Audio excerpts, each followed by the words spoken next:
Okay. All right.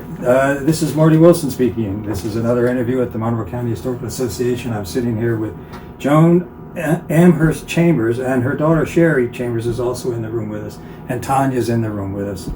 November 21st, 2024. It's 2:30 in the afternoon, something like that. So, Joan, I understand that you are about to turn 91 years old. I always put my age up a year. Once I changed it, so I'm only 90. I've been 90 for this last year. I tell everybody as soon as I have one birthday. So that's what I am. Well, when is your I'm birthday? 90. When and where were you born? Of this month. Okay, and can you tell us where were you born here? I was born, and as a matter of fact, I was in East Stroudsburg Hospital for hours the other day. My mother was born there, all of her siblings, all my sisters and all except two that were born in New York. My children were born at East Stroudsburg Hospital, and some of my grandchildren were born there. 1934. That's when it used to be a house, a big Victorian house. Mm-hmm. Just had 2 floors. So look at it now. It's grown quite a bit. And when you go over to the area where they had the COVID shots, you can see pictures of that house. And Dr. Reese's, do you remember Dr. Reese? I don't. In the 40s. No, I don't. He'd had a big white house right there in the corner where the emergency area is. So yes, I was born in East Stroudsburg Hospital. So you come from a family that's been around here for generations. Can you just run down your ancestors? Yeah, Sherry would know better, but my father was Earl Amhurst. He was Ramapo. Ramapo. He was born in Hillburn, New Jersey. But Mawa is where the Rampos were from. So he was part black, part Rampo. Ramapo Mountain. And Mom was from Stroudsburg. Helen Sales, or Helen Poston was her name. P-O-S-E-N? P-O-S-T-E-N. Poston. Yeah. Mm-hmm. And she had a lot of sisters and brothers, which is an interesting story also. Haynes. But we were all born in East Stroudsburg Hospital. And the thing about my mom's dad was they had 3 different sets of children. When her father went to Philadelphia to try to get a job. In those days, people of color could not work in stores. They could not work in banks. They couldn't work as doctors or nurses or whatever. Everything has changed now. And he went to Philadelphia to look for a job. And he never came back. So at that time, it was Poston and then Sales and then Drummond. Every time her husband died, a new husband, she would remarry. And she had all these different kids. Drummond, Poston, Sales. And then he came back. Guess where he was? Jail. In jail. For stealing a white man's gloves, which he said he didn't. He was accused of it. And he never came back all those years. Until after she had all these other children. And then they got together again. And had another Poston. Joanne. Where are the fathers of the other kids? They're all dead. Oh. Sales. That was in the... I had to be... Daddy was born 1890. Mom was 8 years younger than Daddy. So she had to be born probably 1898. And so then her mother, of course, was a lot older. So that's what happened. He went away to get a job. And then she hooked up with other men. After she waited and waited, and he didn't come back. Twice. So she married. She married twice. Sales, Drummond. So we had a lot of aunts and uncles. But when he comes back, these other husbands are dead? They're dead now. Mm-hmm. So then she had one more. Went with Joanne. And that was Joanna who died. Joanna was the last Poston. She died in the 1918 Spanish flu. Yeah. So, and he always said he was innocent. But in those days, if you said you're innocent and you're a man of color, it didn't make any difference. You know, you went to jail. They called him Injun Joe because it was Native American. Yeah. Do you know offhand the age spread between the oldest child and the youngest child? Well, when I was born in 1934, Joanna was dead, so that they had to be born way before that. 1800s, from like 1860 to 1889, that span of time. Yeah, She it had was in the three. 1800s, because Daddy was born 1890. So Yeah. then Mom was born about 1898. I'm not sure. Mm.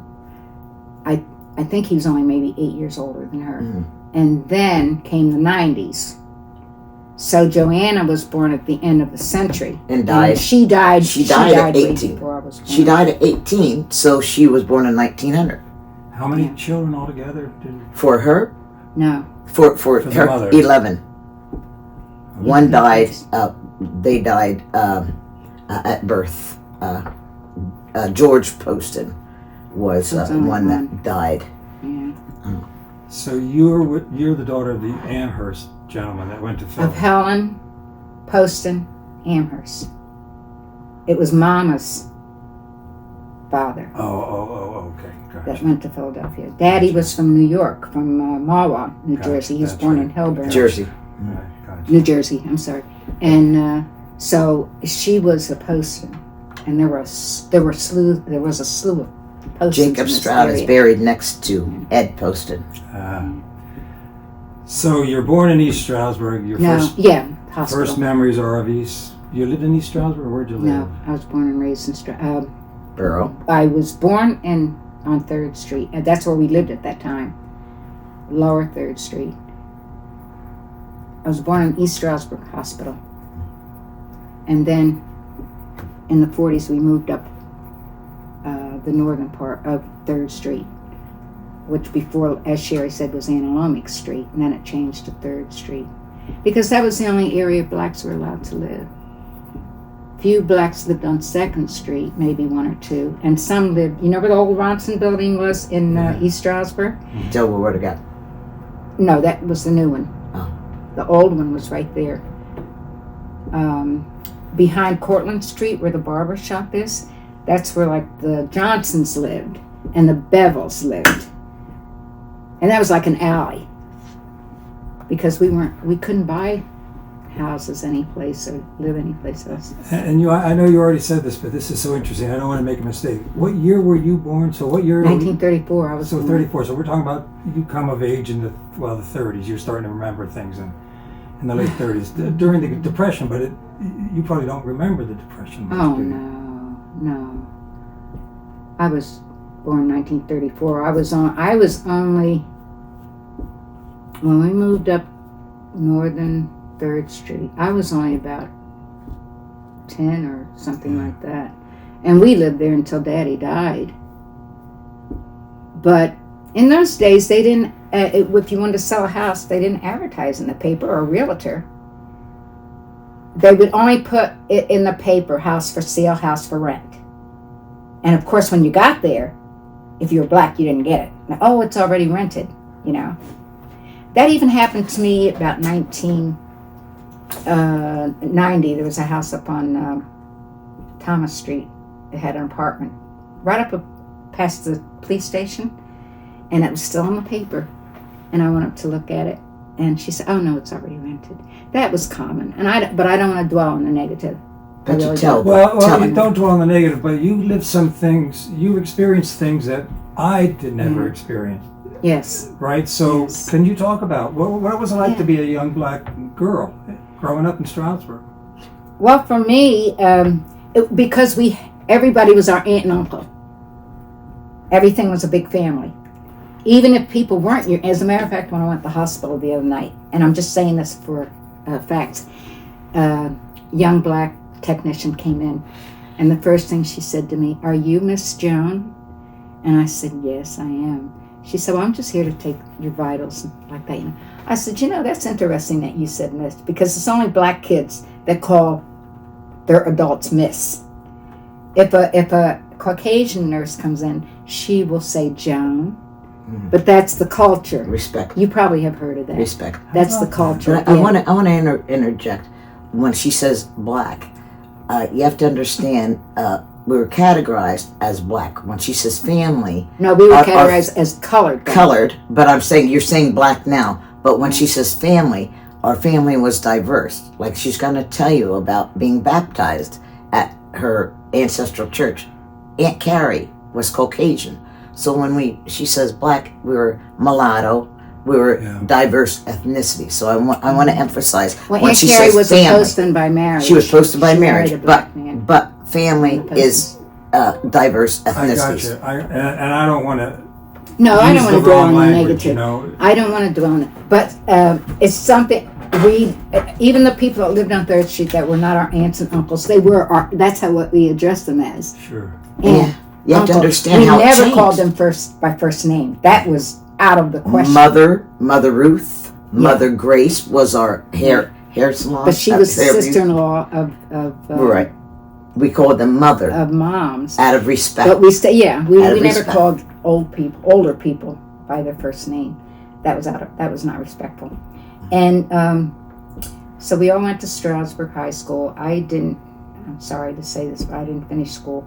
My niece did. She went on to college. She taught school for 50 years. And all of my kids graduated from high school, and my other sisters. And When you talk about the hospital and your niece, Vivian Amhurst, she received the Dr. Brown Award, whom Brown Street of the hospital was named after, for scholastic excellence. yeah, that was for Dr. Brown. Yeah. And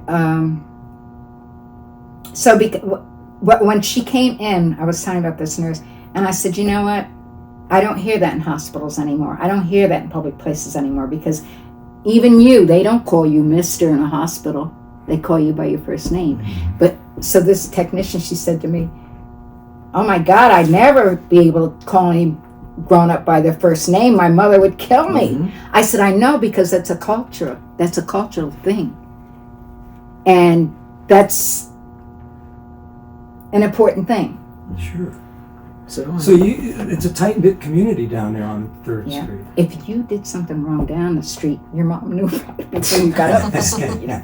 And everybody was allowed to chastise you.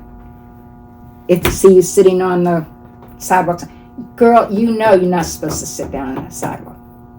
Get up from there. You'll catch cold or something like that. It was like a loving community. Yeah. Yeah. So, did you interact with the white community? Oh golly, yeah. See, this part of 3rd Street was black. This part was white. And kids are always friends when they're kids. Yeah. But it's when you get older and you're conscious of really who you are and what your place is. So then, you get white boyfriends and you have black boyfriends or whatever. Then you don't go to each other's house anymore or anything like that. There were a few. Vivian, my niece, she always had girlfriends and everything in the house, white and black. But we did mingle. But it's when you got older, you just didn't too much. But tell them how that 3rd Street changed, and we're interracial with Italians on the street, Irish, it changed. Tell that. Yeah, there were a How lot the of street Italians changed. that lived on 3rd Street, Italians and It blacks. changed over. And Irish across the street from us. And we were compatible. I mean, everybody, because most Italians lived in Rosetta and Bangor.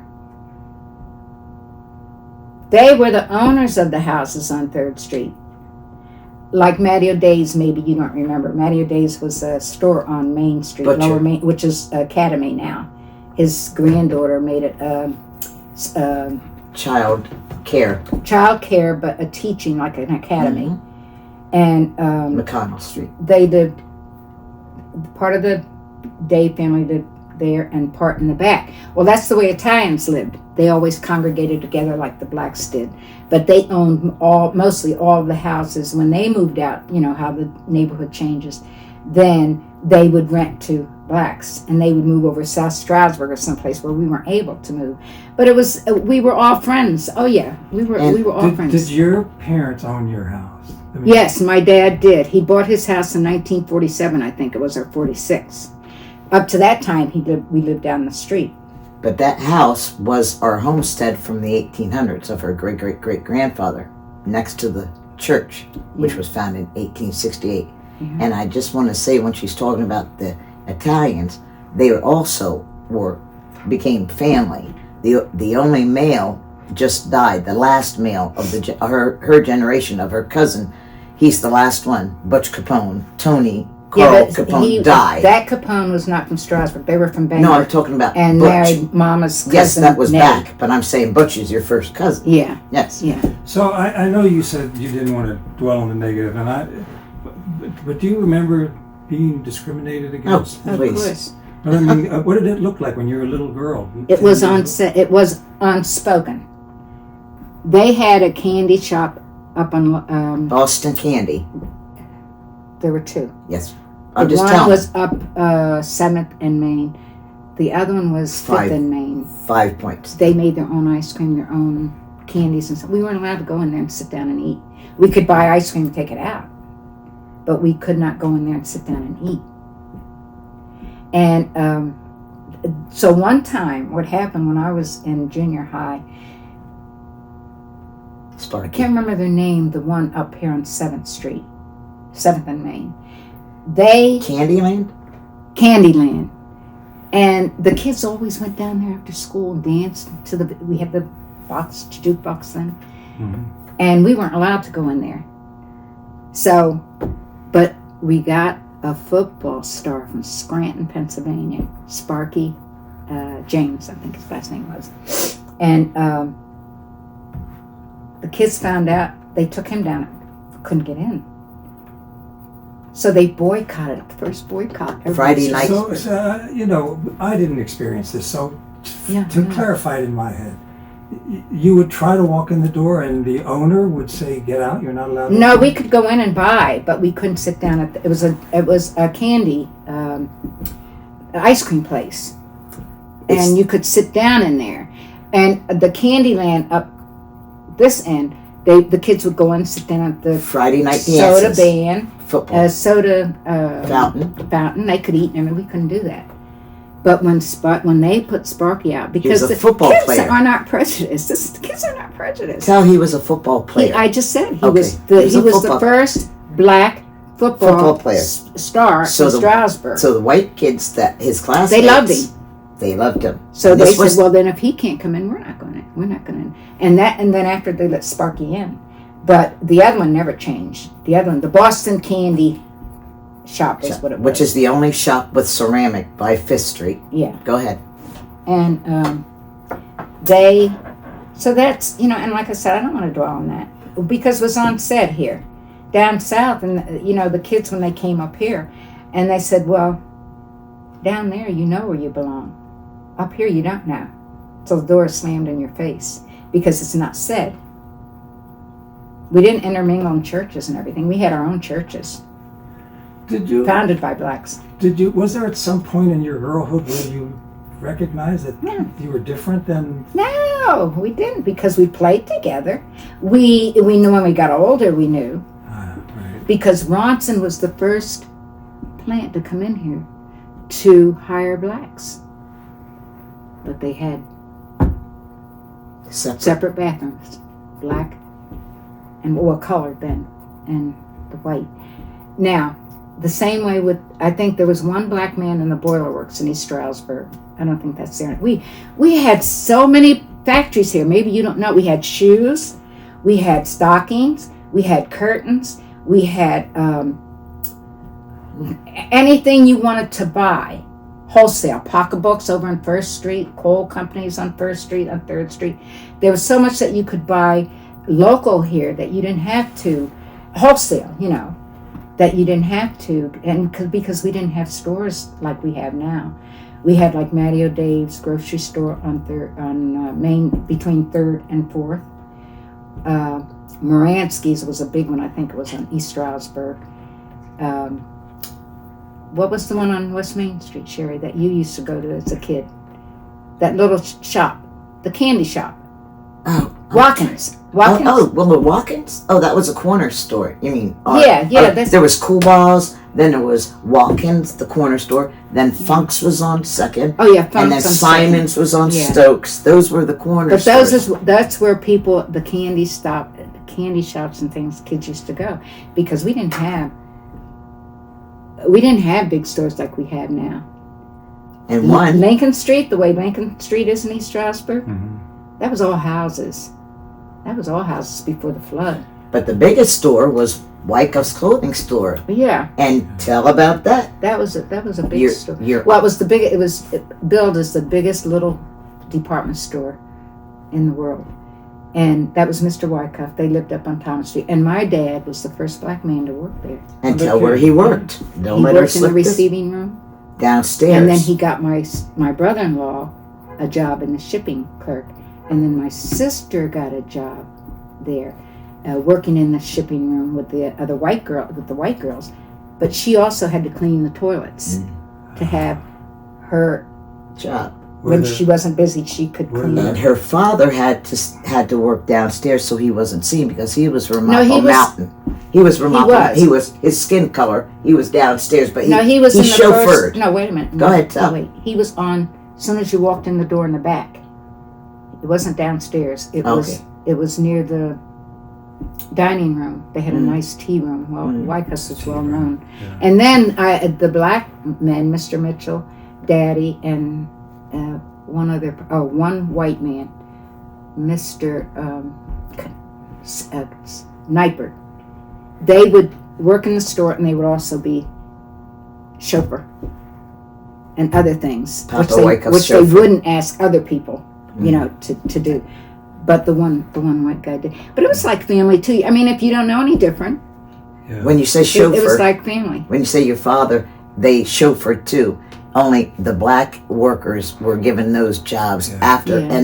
and then the children were expected to do domestic help.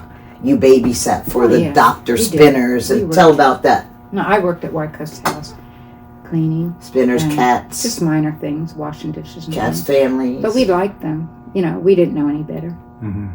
And Mrs. Wyckoff was nice to us, and babysitting just cats. trying to babysitting cat. Well, Leia cats. That was the big. What do you call it now?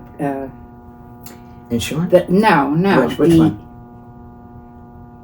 The old stuff that you throw away. Scrapyards. The junkyard up Scrapyards. Dreher Avenue. Yeah, that was Cat's junkyard. That was Cat's junkyard. Gotcha. Son, And they you were nice, and I babysat used for to them. work for them. Yeah, I used to work for them.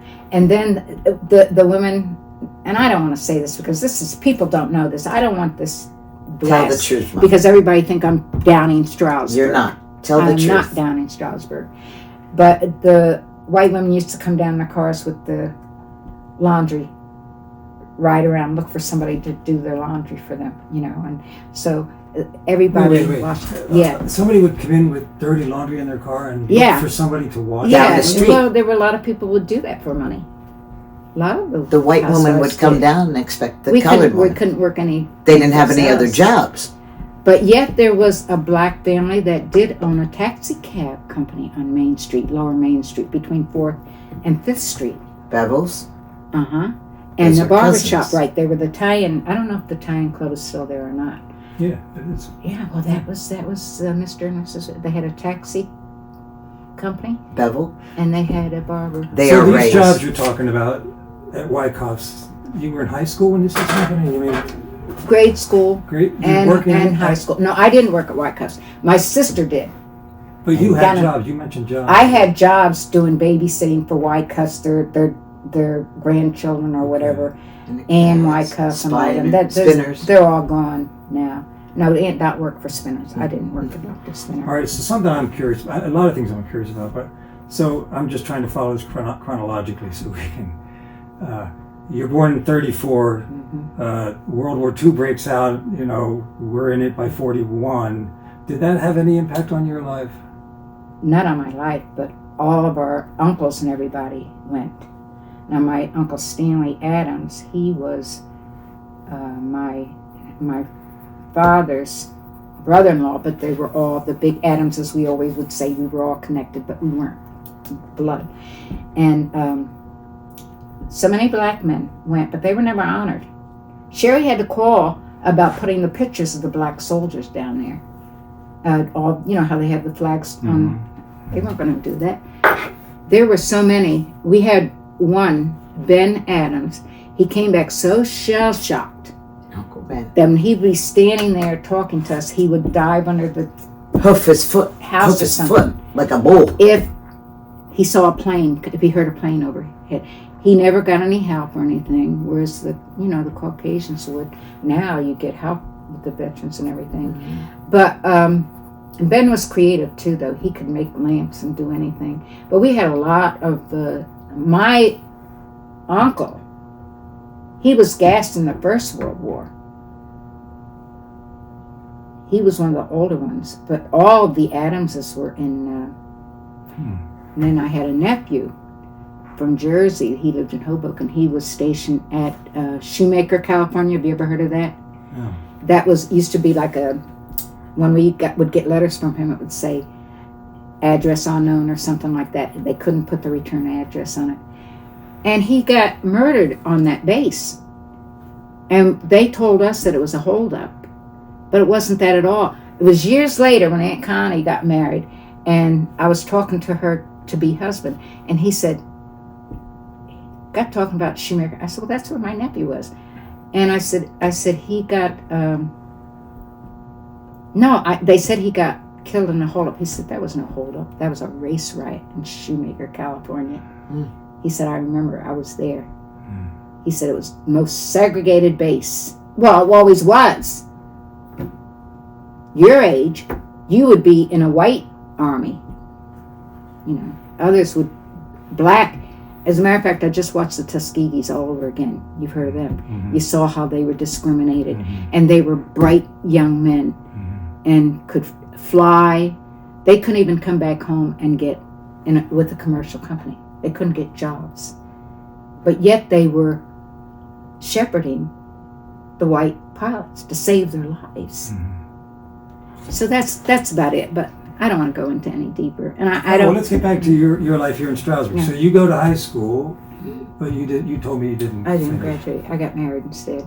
Oh, Very young. I see. 17, so actually 16 and a half. But What year would your graduation have been? I still go to they always invite me to but there are only 5 of us left now. Oh, yeah. So it would have been in the 50s, right? Or late 40s? But it would have been 53. 53. Class of 53, I think. Okay. Yeah. Class All right, of 53. well, I know that you're connected with the NAACP, and we're going to talk about that. But so we're getting into the 50s. There are some civil rights things going on in the country. I mean, how did that affect you? How did you hear about those things? When you heard about them, how did you feel about it? Well, we had a friend that came from Baltimore, and she's the one that said, at least we knew where we stood down there. You people don't even know what's going on up here. We just knew it by not being able to rent houses. And this is a funny thing I was saying to Sherry the other day. When I went to the Big End, that was in the 65. before 65. No, It was 65. when you were born 59. Right. It was So 65. I went, about 60 something. And I have this problem, OCD. That's what got me the job as the head cashier, because everybody that were cashiers, some of them would just put a 5 in with the ones, and not me. Mine all had to be face up, facing left. The ones and the 5s, and they were watching that. See, you don't know who's watching you. Yeah. They were watching that, and one day, the personnel, Jake, we called her Jake, she's dead now, and Mr. Mosley was the manager, came and told me that they wanted me to be head cashier. I said, I've always done domestic work now. I said, I've never done anything like that before. We'll train you. Well, come to find out, it was the head cashier at that time who her husband was being moved from one base to another, and she wanted to go with him. She volunteered my name because she saw my drawer straight. I would be cleaning my microphone and everything, Got me that job as head cashier for 9 years. First minority dad. At the Big End. At the Big End. Yeah, which There's is no more. long gone. Neisner's. But then one day somebody said something. I said, Johnny, I want to tell you, one of the girls upstairs in the office, she said, I want to tell you something. She said, you've been at this job a long time, and you're not getting, and I was training all the men coming in there, because if they would go to be a department head, they had to know the cashier, the drawer and everything. She says, they're all making more money than you. I said, you're kidding me.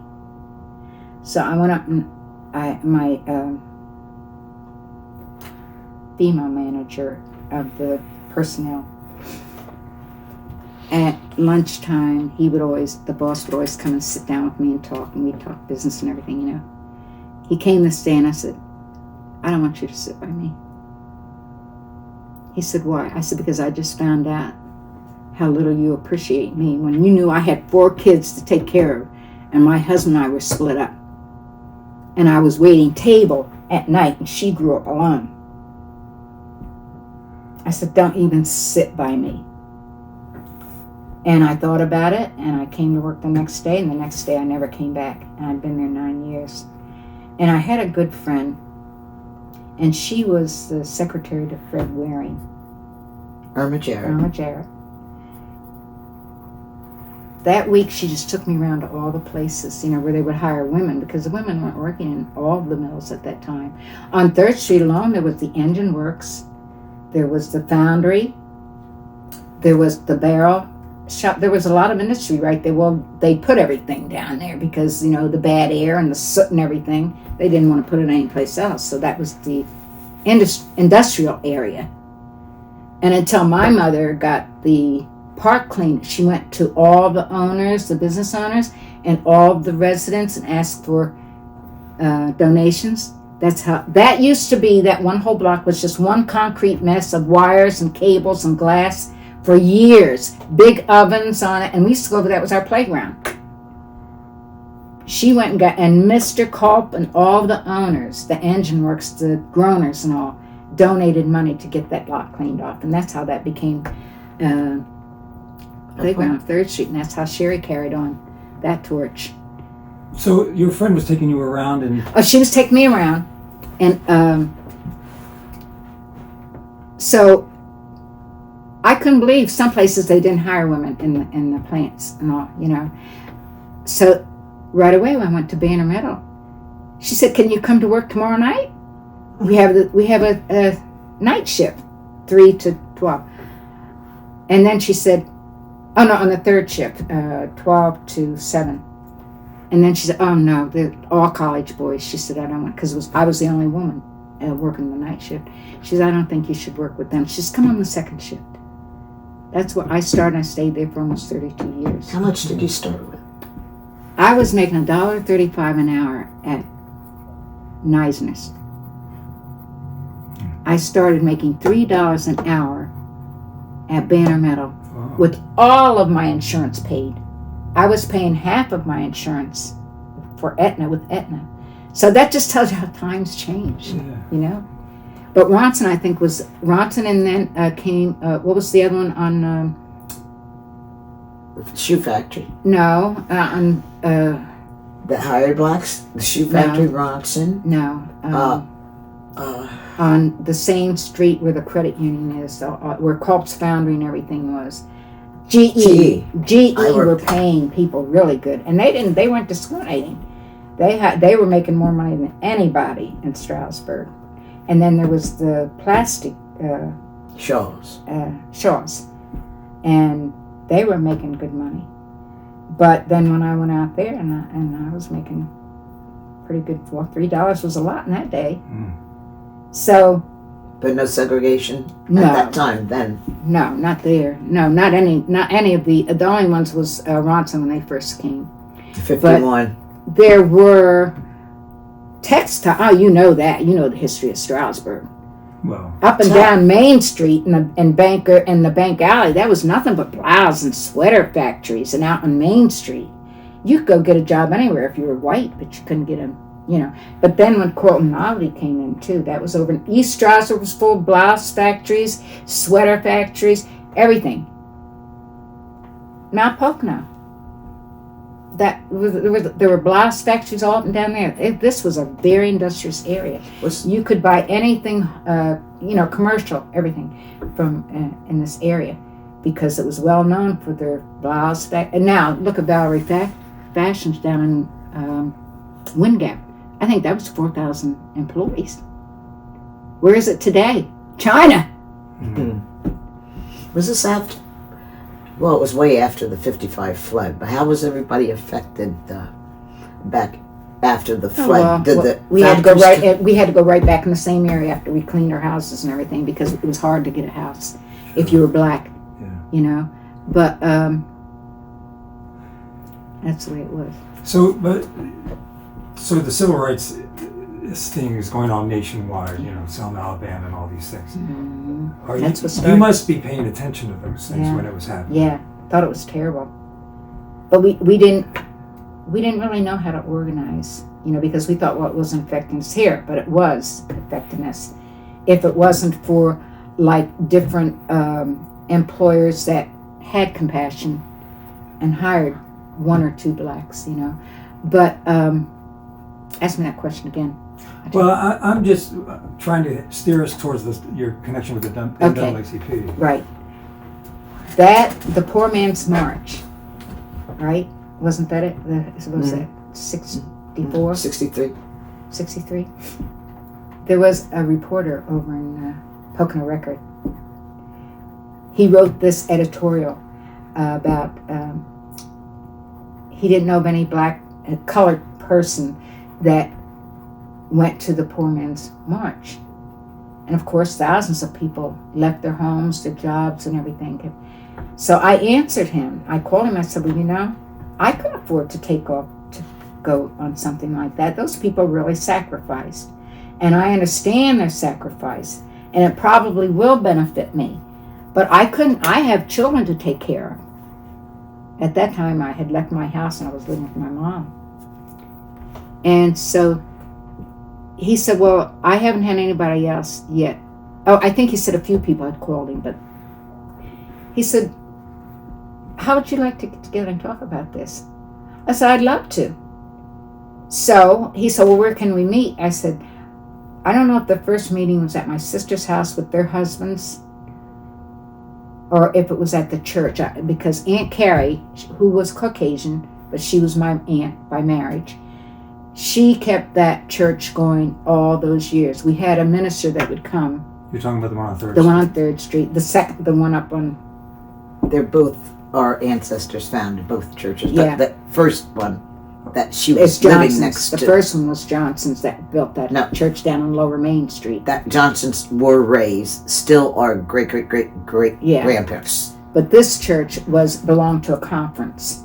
So you would have AME. All the Johnsons were ministers and everything. They went to school, and that's how that church down there did. Ours was in a conference, the Bethel AME conference. So they would send a minister, and he would live in the parsonage, and his family. But the one that kept the church together was the superintendent, Aunt Carrie.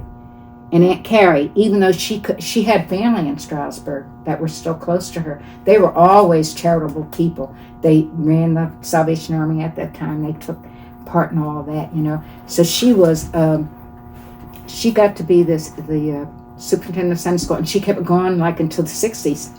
70s. She would take care, she would take care. She closed the doors. She'd come and stoke the fire, her and her son that was left at home yet, the big furnace downstairs. She baptized. Clean it. She'd hold the baptisms. Everybody. We had a pastor that did that. Mm-hmm. He had to do that. She wasn't. Well, she's on my baptism. But she was superintendent of the Sunday school. Mm-hmm. So she baptized you. She baptized most of us. She had a part in that, but the minister does the baptizing. And she walked from Foxtown Hill. She would walk from Foxtown Hill every Sunday and back up the hill at night, because we had church Sunday morning and Sunday school and Sunday evening. She'd come down for a prayer meeting and everything. She kept that going. So that's not, you don't understand the pockets of the differences, but yet you have other people that are dedicated and love each other and don't even notice the difference, And I'm sorry, I didn't. No, go ahead. But you were about to tell me about meeting this. Yes. In the Pocono Record. So he came and Gil Murray. Yeah, Gil Murray was his name, and we met there once, and then we met once at his house. His wife invited my sisters and their husbands. And the purpose of this meeting was? To talk about civil rights. So that he could write stories for the Pocono Record? No, he was a writer for the Pocono. He became editor of the Pocono Record. But why did he want to talk to you? He wanted to know why black people here were not interested in going to the march. What was the reason? Your financial reasons, or what, other people sacrificed. And we got to be friends, and so he said, well, if I put an ad in the paper, he said, asking people, where could we meet to get people interested in this? He actually started it. So I never claimed to be the founder, but everybody gave that to me. Chris, especially of the NAACP, and he never took ownership of actually starting it. And we became friends, and after that, after we got started, I never saw him until after we got our charter at the YMCA. It became a bona fide NAACP. But you held the first meeting at the Little Bethel. At the Little Bethel. Mm-hmm. Everything was held at the Little Bethel. And at the YMCA, when we got our charter, the people from Philadelphia came, and Gil Murray, and I think his wife was there that day too. I never saw him again. And I've been trying to contact him all these years. Before the Pocono Record left, I kept calling and everything. They said, well, they tell me he lived somewhere else and everything. But whenever I called, I could never get a hold of him. And then one day, one of the ladies, just before they closed, she said, I think he's moved again. I don't know exactly where. I said, well, I just want to thank him. I just want to thank him that he put something on my shoulders that I didn't think I could handle. But there were a lot of men in there that could handle it, and then I turned it over to them because I wasn't made for that. I didn't think so, but I know women do it now, Yeah. But well, you did. No, I didn't. Well, you were were the first of many things that you didn't know of, like the first cashier, the first. And all the men, most of the men worked at Toby Hanna Depot, and they were business minded, and a couple of women who were Buck Hill. Oh yeah, the people from Buck Hill. They were seasonal workers. They came up north for the jobs in the summer, and they'd go back down south. The Buck Hill was closed in the winter. All the tourists around here, the tourist places were closed in the winter here. It was only a summer thing, Now look at it. And so the women from Buck Hill were the ones that supported me. They came to the church. And all the men from Toby Hanna came. The men that worked at Toby Hanna.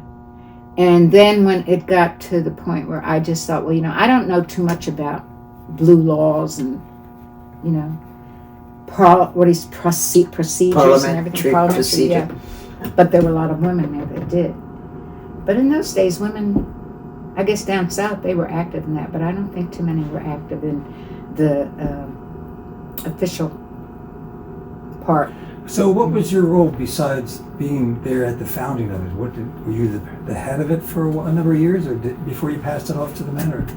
Funny thing, when I was standing up there the one time, and Gil said, you know what, you've come a long way, you guys. Now it's time to appoint officers and get your charter and everything. So everyone's like, oh, you be president. I said, I don't know the first thing about being president. I don't want to be president. There are women here who really know that. The one would always bring her blue book, her laws and everything. And I remember Gil was going out the door then. He figured his job was done. He actually was the founder of the NAACP by, instilling us the desire, knowing there was a need. I heard him say this: you don't appoint a president, you elect him. Because they were saying to me, oh, you be president. He said, you don't appoint, you elect a president. So I took the office they gave to me when they voted as secretary, and Mr. Lynch became the first president. Okay. That's how that came about. And then each one of those men eventually became president, you know.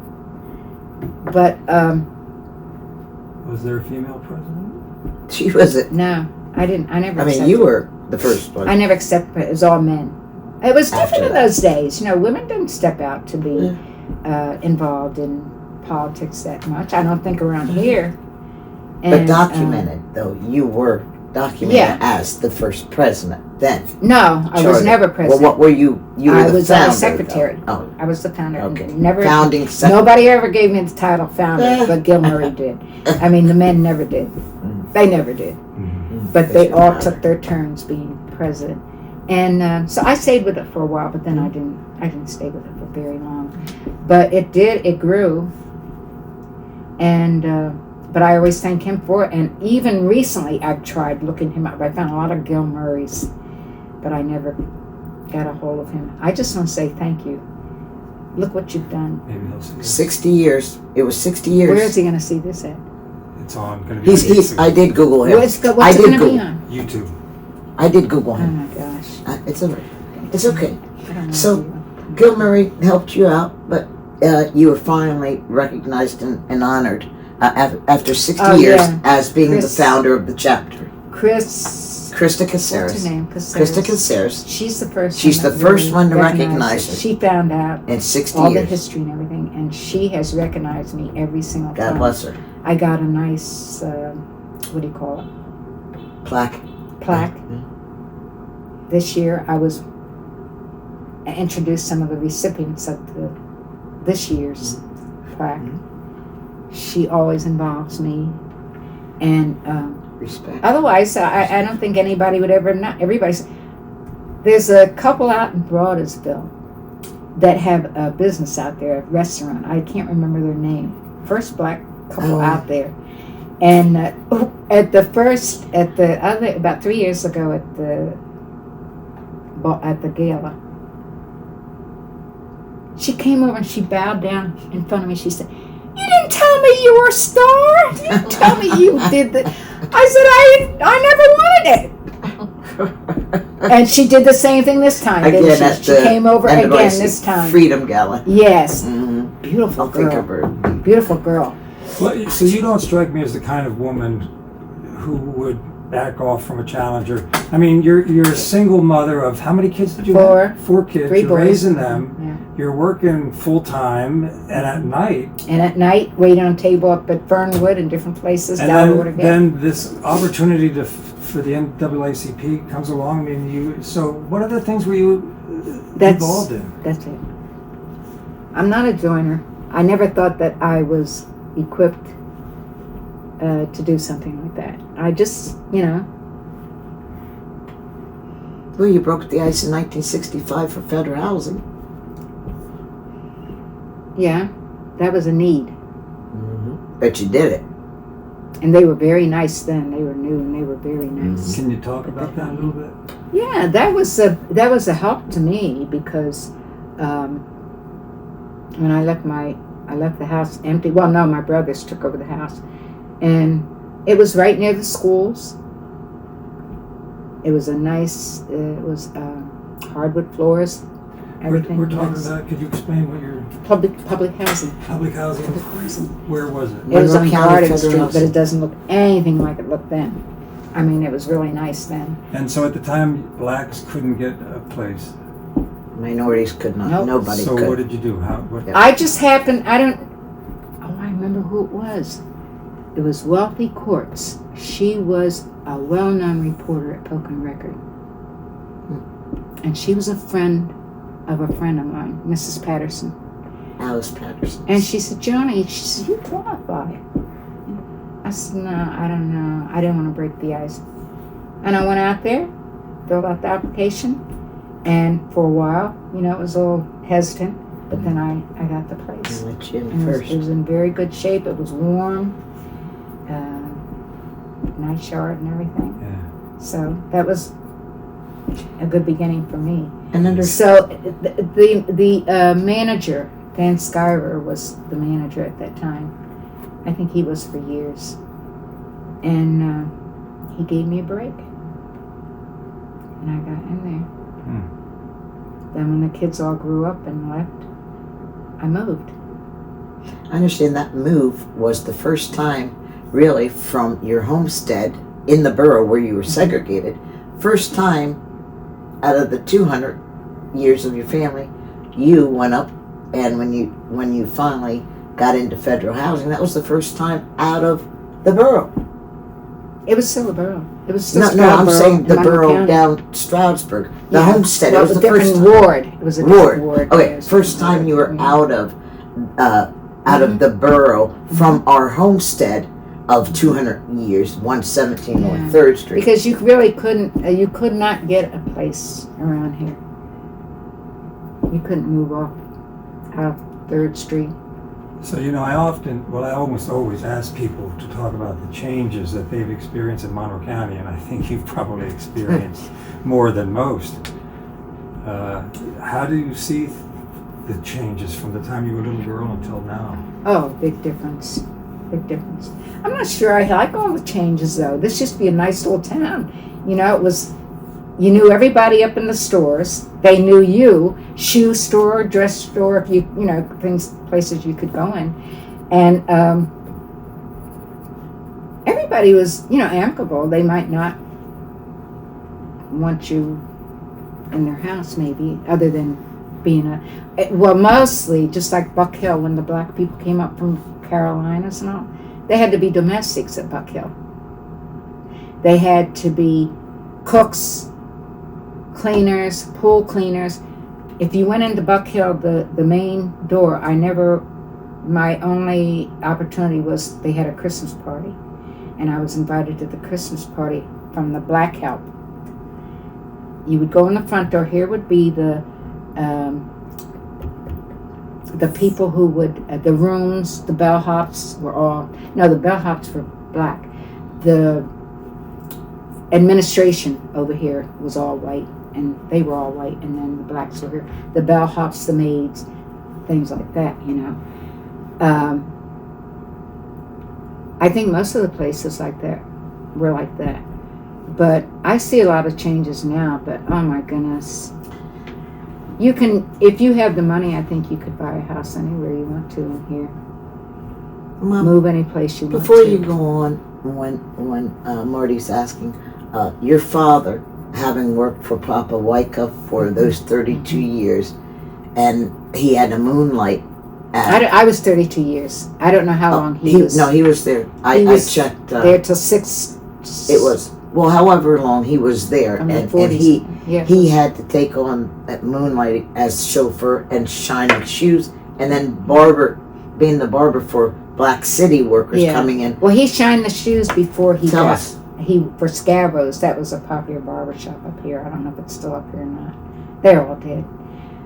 But he used to shine shoes for Scabbos, which was right outside the Penn Stroud at that time. And then when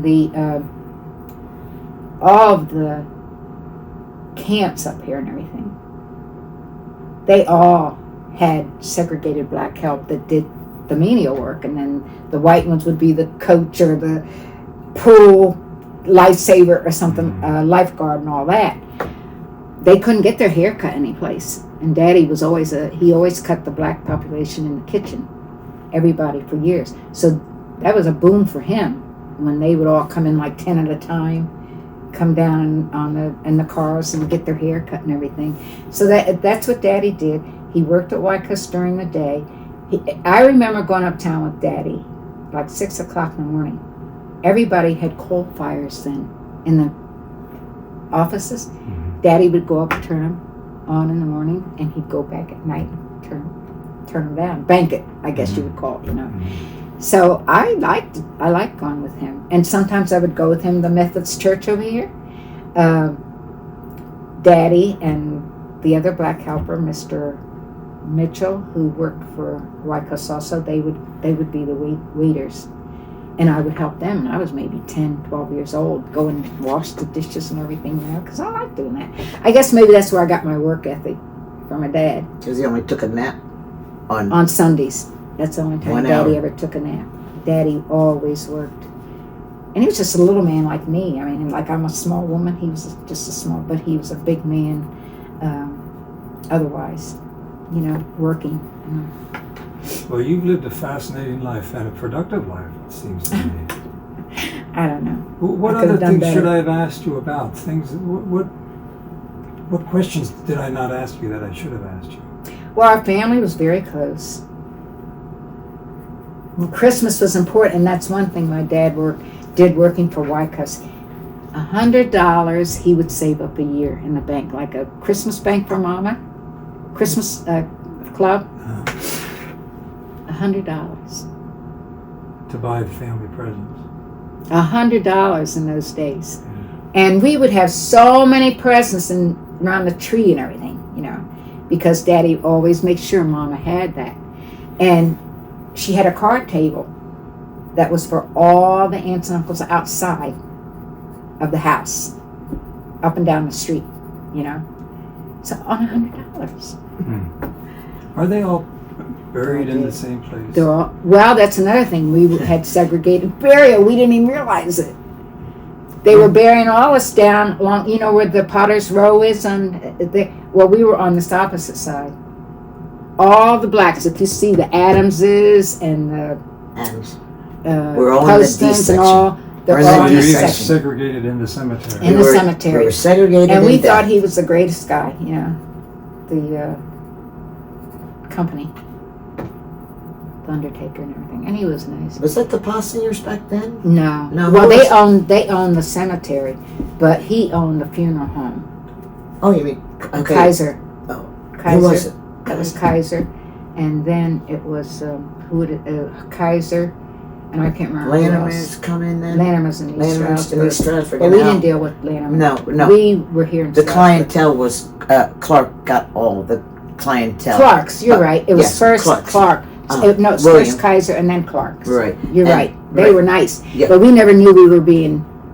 But we were Put in buried. one area. We're still in D section. And then later in the 70s, my Aunt Lena She's on there. You're not putting me down there. I'm going up on the hill. She's on the front hill. She's on the front hill on the First top. one. She worked in Washington D.C. and she was arrogant and she said no, you're not doing that to me. Yeah. And she's on the front of the hill. She's the at first one Dreher up on the Avenue. hill. But she would always, I thank God. Remember how Alex Haley sit at his grandfather and grandmother's feet and wrote that book?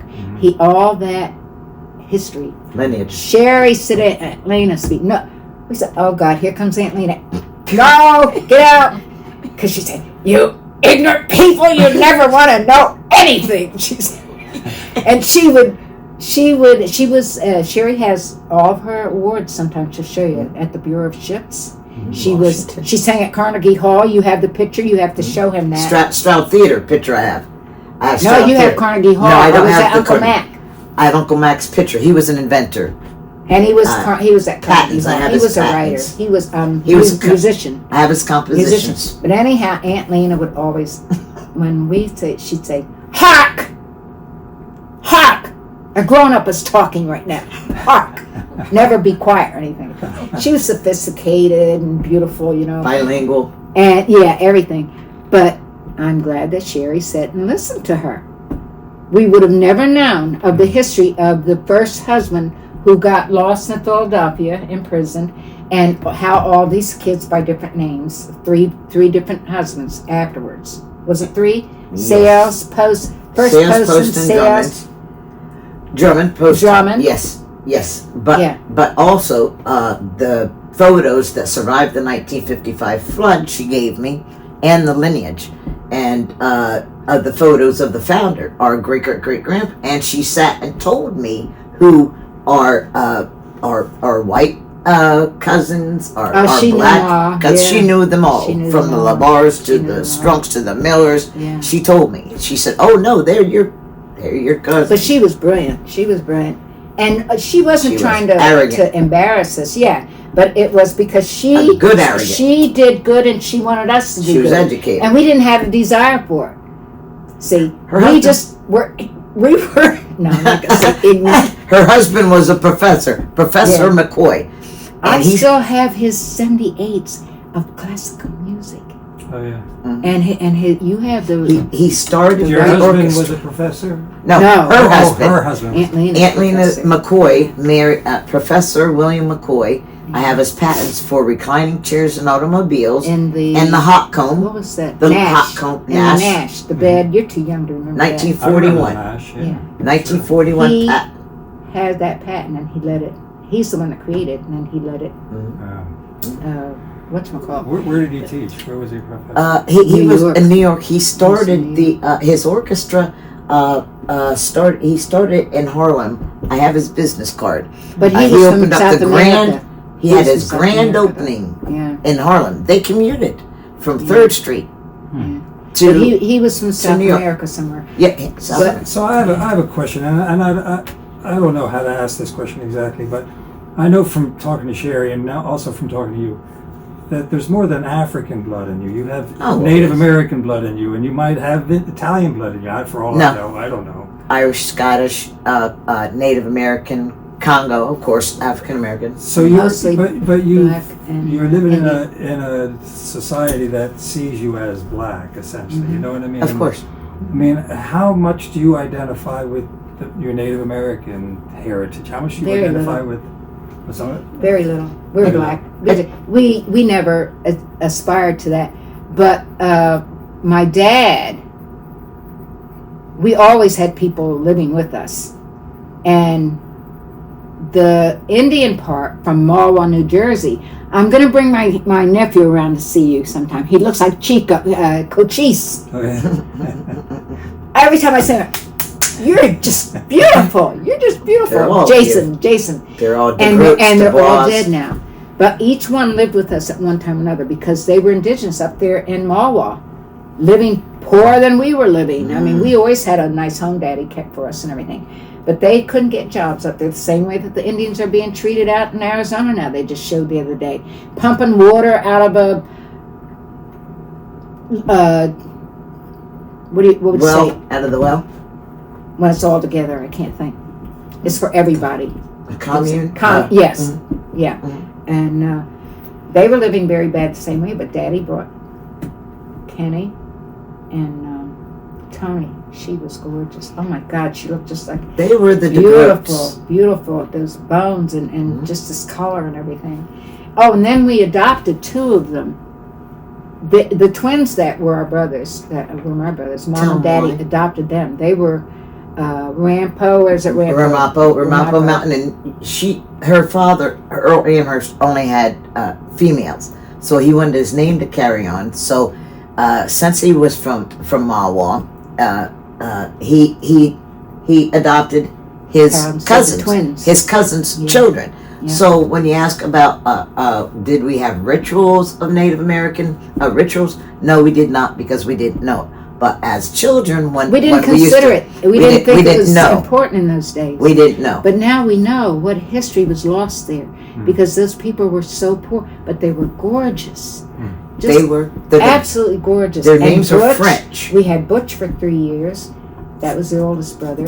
And then the twins, we adopted. He Daddy said, adopted, these that we're carry going to keep. If you're going to bring them to us, you're not going to take them back like he took Butch back. So they adopted them. But some days she can show you the pictures of Ramapo Mountain people by David Cohen. They were a conglomeration of French, Indian, and Haitian slaves, according to the book.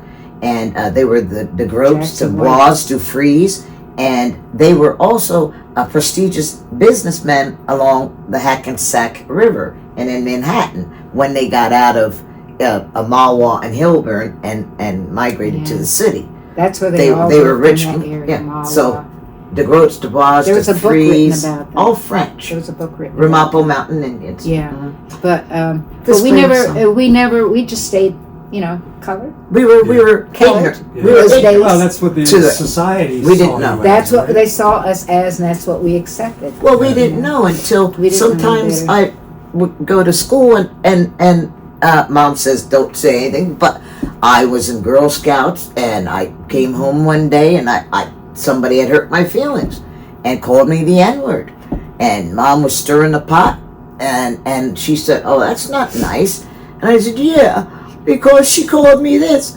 And she said, well, that wasn't nice. She's still stirring the pot. She said, well, who was it? And I said the name, and Mom didn't bat an eye. Oh, your cousin. She said, well, no, this is the way you said it. Let me have the pleasure. She's stirring the pot. She said, really? She said, well, when you go to Girl Scouts tomorrow, you tell someone. Make me the instigator. I won't do it. You tell so-and-so that if you're on there, she's on there too, because that's your cousin. That was her Well, I couldn't wait to get to Girl Scouts. My little braids were flying in the air. And then wait, Marty. I get to Girl Scouts, and I'm in the back, and I was a little tomboy. And I said it. I said, wait a minute. My mom said that if I'm on Europe too. Well, her mother heard it, and she was at the front. She did an O.J. Simpson over those tables, snatched me out to the hallway, and said, "Don't talk." She put her index finger over her lip. We know that, but you can't tell anybody. Yeah. And so the story is that 3rd Street was we were diverse. We have Italians, we have Irish, and guess what? They're our cousins, whether or not they want it. And not the Italians. They never intermingled. Who? The Italians. Oh, except Capone's from Bangor. Oh, well, I'm just saying, overall, the conglomeration of people, you don't know who's related, but I have the lineage, and I know who's cousins from 1700s to now. I'm just saying, you don't know who your cousin is. So when you say black, one drop of blood is supposed to make you black, but according to the census, we went from being colored, C, B for black, to M to mulatto. So I always say I'm a lot of this and I'm a lot of that. Yeah. But you know, the Postons, though, the one that she's talking about, they lived up on the hill. With it, Carrie. Foxtown. Well, they bought the. You just said the name then. The other house for them. That was our Aunt Carrie's. They were Postons. And, but you never know. Dickie was different. The other 3 brothers mingled. They owned the half white, half black as being black, and they married into black. But this one young son, he never wanted to be known as black. Well, he doesn't understand that when you say it. See, some were, in other words, Marty, some of us were passing. They look like you, like my father looked like you. That's passing. That's called passing. Oh, no kidding. I didn't know it, though, till after he came home from the Army. I was sending pictures of me and my oldest son and everything, you know, and lots of his hair and all. And I never knew he was passing in the Army. Oh. He wouldn't have been able to do it around here because he wasn't from here. He was from down around Philadelphia, Media, Pennsylvania. And his mother was Blackfoot? Blackfoot, Blackfoot. His mother was, and her father eventually became a doctor and so they came from pretty good, you know. But when he came up here and he got in the Army, he passed, and he never told me till years later. He said he was sitting in the when they had mess, and the officer came on, who was Eisenhower that integrated the troops. Who was it, Eisenhower or Truman? Who was it? Truman? Oh, is it Truman? And he said that this man came out and he said, "We got the word today that we will no longer be what we want to be. That I am commanded to integrate barracks and everything." He said, "I'll be damned if I ever let a nigger come in my post." Who said that? The commanding officer. The commanding officer, and my father's standing there, and he's looking white, and he's, going in his pants. He agreed with me, probably. His pants were wet after that. He's standing there, and he's... Wow. No, I'm just saying. How did the black community feel about blacks that could pass? They just knew that they passed. They didn't tell on them. They didn't. Nobody ever told them. It's still going on. It's still going on. Nobody. There was just an article in the New York Times, fascinating article. I don't know if you saw it. I'll tell you about it when we're done here. Absolutely, absolutely. But see, we didn't notice that. I didn't notice that when I was a child. I didn't know that Aunt Carrie was white. I didn't know that the Rays. Now, our great grandmother is a white woman who founded the black church. Nobody knew that until I have the photos. But here we are. So it didn't matter. We weren't allowed to talk about because it. the church was the backbone of the community. But we didn't talk about race when we were kids. Well, you've had a fascinating life, and it was a fascinating story listening to your talk today. I just don't want it to be negative. No, I don't I appreciate that. Because I have so many white friends. All of them are dead now. But one thing I want to say, the one woman that she was talking about in Girl Scouts, she married this mulatto man, Poston. Her father disowned her for the rest of her life until maybe 13 years into her marriage. So it wasn't the rest of her life. He tried to make amends to her, and he invited her husband, my cousin, up to hunt on his land up on the mountain there. And I think he did make up with his daughter. But that's the very one that segregated, that chastised Sherry for letting people know that, How about that? And that's the way it was anyhow. But then that was just only one of the boys. All the other boys married black women and were part of the community. But Dickie never would. He never, when his nephews came up from down around Philly, his mother had a house up there too on Foxtown Hill. She bought both the houses. And he made her stop bringing her beloved grandchildren up there for vacation because he didn't want anybody to know that he was black. He looked at town. He had a swarthy kind, but his other brothers were very light, and they could have passed, but they didn't want to pass. So it depends on the personal, how you feel about it, And I want to ask a question, Mom, before Marty wraps it up. Here we are in 2024. You're 90 years old, and how do you feel now that you know that your ancestors represented Monroe County and have finally been commemorated for representing Monroe County in the Civil War, and you didn't know that they had given their ultimate sacrifice, and now you know. How does that feel to have come from not knowing that we contribute anything to now knowing? Well, first of all, I'm going to thank you for looking all that up and for listening to Aunt Lena, because nobody else wanted to listen to Aunt Lena. So I'm glad that you had the fortitude to sit there, because Aunt Lena, she was so proud and everything, and I couldn't deal with her, but I loved her. And even with my mom, just, oh, here comes Lena, But Aunt Lena was a wonderful woman. She was an educated woman. We didn't know she was out there working in Washington doing all these great things and everything. So we were, like she said, I won't say it again because it's being operated. I mean, it's being recorded. No, don't even say it again. But how do you feel? But I'm glad that you continued it, Sherry. Well, because I certainly would not have. So keep on. I thank you for doing the good work. How do you feel now?